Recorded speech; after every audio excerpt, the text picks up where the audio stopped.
Alright, welcome to Fish City. Greg Scissorhands McKinney. Today we're going to show you a little bit about filleting fish, the wrong and right, and why we do it the way we do it. Greg, what do we got there, buddy? Alright, we went out yesterday, went out to the Kaipara. Nice. To catch a few carrots and a few snapper. And we've had the fish on ice, as you do. We use lots of salt ice on them. Mate, why do we use salt ice on it, not normal ice? The salt stops the fish from rotting. The freshwater ice will actually cause the fish to rot. So the salt ice will actually last much longer, last 5 days up in these icy teak bins. So we caught these fish yesterday. They've been on ice all night, so they'll be nice and firm and nice and easy to fillet.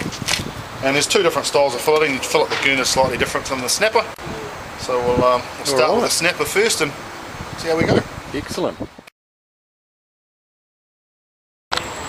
Alright, into the filleting. We've got a nice panny there. Greg's got a few knives to show us, just briefly. So why we use them.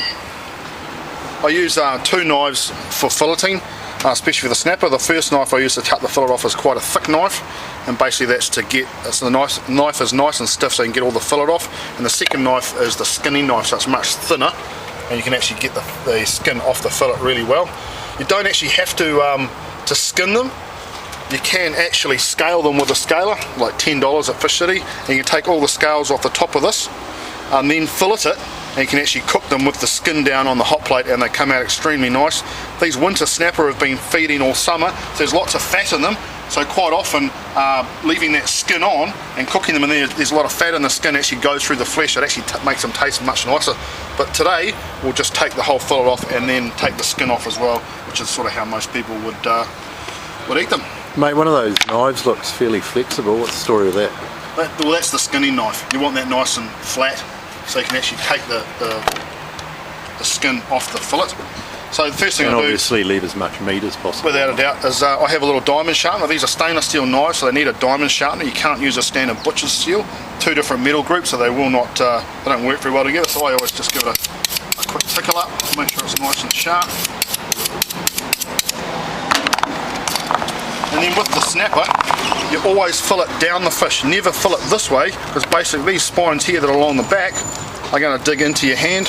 And look how sharp they are. They're going to go straight through your hand. So you always fillet down the fish. And it's like filleting down the grain or cutting down the grain of anything. It's much easier. So first cut is along this line here. There's a little line under there. So take our first cut in that way. And then turn the knife over and just run it all the way down the fish. When you get most of the way down, it pokes through the back here, and you just cut that all the way through.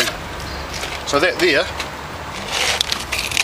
has filleted right down to the backbone, so you can see we've got all the flesh off there, and now we just need to cut over the rib cage and take the other side of it off. So cut through here,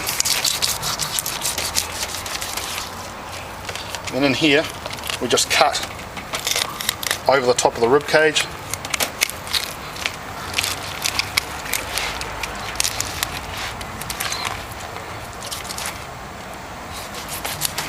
And then the fillet comes off. The rib cage left in there, so there's very little meat left on that fish. So you got all of it off here. You haven't worried about gutting them either? Because we put them on ice, it chills them down nice. It sets all the blood. You can see the blood in there. If you filleted this when it was still really warm, all that blood lines that you can see there would actually go into the fillet. So chilling them down firms them up and makes them much easier to fillet. So that's all good. And then obviously with the skinning, again, we just give the knife a quick little tickle up. And this is where you need the nice flexible knife, and just fingers on the end of the fillet, and just run down the fillet. I grab hold of it like that and just give it a nice pull. And then you fillet, there's your skin off. And now, as I said before, about scaling the fish, all that white stuff on there is actually fat off the skin. So if you get the knife nice and flat, you'll get it right on there. So all that, if you left the skin on there and just took the scales off, well, all that fat there is actually cooking through the fillet. So it's all good. So it's going to give you some better flavour from without a doubt. And as you see on here, we've cut the rib cage out, so we've cut over the rib cage. So the only bones that are left are just running down the centre here. It's just a matter of cutting them out. And bones are just in the middle. Take that out, There's your cat food and a beautiful fillet left there. At $40 a kilo. There you are. And this piece is in here, these little bits in here, that can easily be cleaned out. There's little bits of fat in the belly here as well, so that's all fat. So this is a prime little snapper, perfect little eating condition fish. Nice one. Right mate, that's great. We'll come back and have a look at some gurnard soon, shall we? Sounds good.